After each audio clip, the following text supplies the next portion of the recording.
Všetci musíme povedať, že máme radi detičky. Teda až pokiaľ no.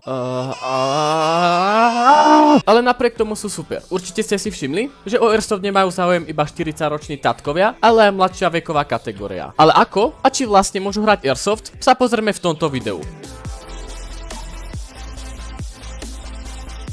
Nezabudnite nahodiť like a odber, nech vám neujde žiadne nové video. A bez ďalšieho obkecávania, poďme na to.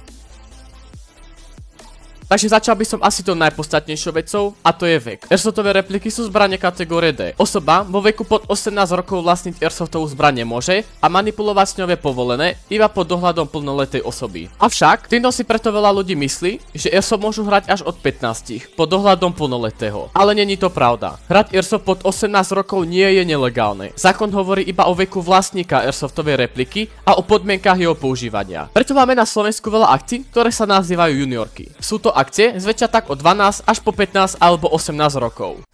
Ale keď som pred chvíľkou hovoril o tom, že vekové obmedzenie na hranie Airsoftu vlastne není, prečo niečo ako juniorky existuje? Napriek tomu, že žiadny stanovený vek na hranie Airsoftu není, tak stále sú to deti. A vieme, ako to môže vypadať. No čo, tešíte sa na dnešnú akciu? Čo ťa do toho, ty vysoký kok?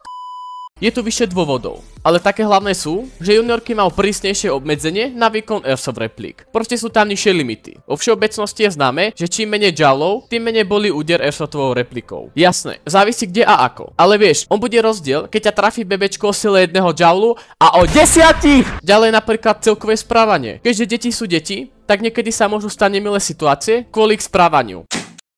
Dobrý, mám, halo, hej!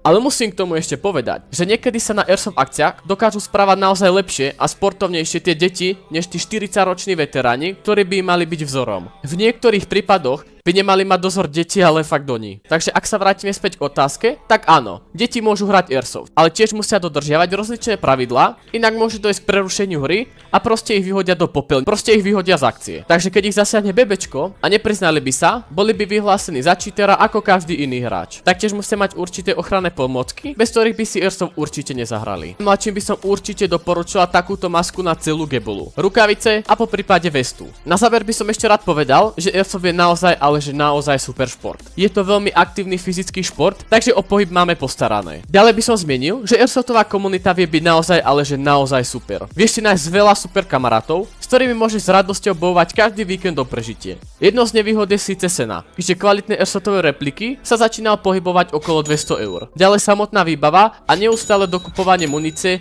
vie stať pekný balík. Ale napriek tomu nás Airsoft naozaj baví a naplňa. To by bolo pre toto video všetko. Ja naozaj dúfam, že ste sa naučili niečo nové. Nezabudnite nahodiť like, odber a my sa vidíme pri novom videu. Dobrú noc.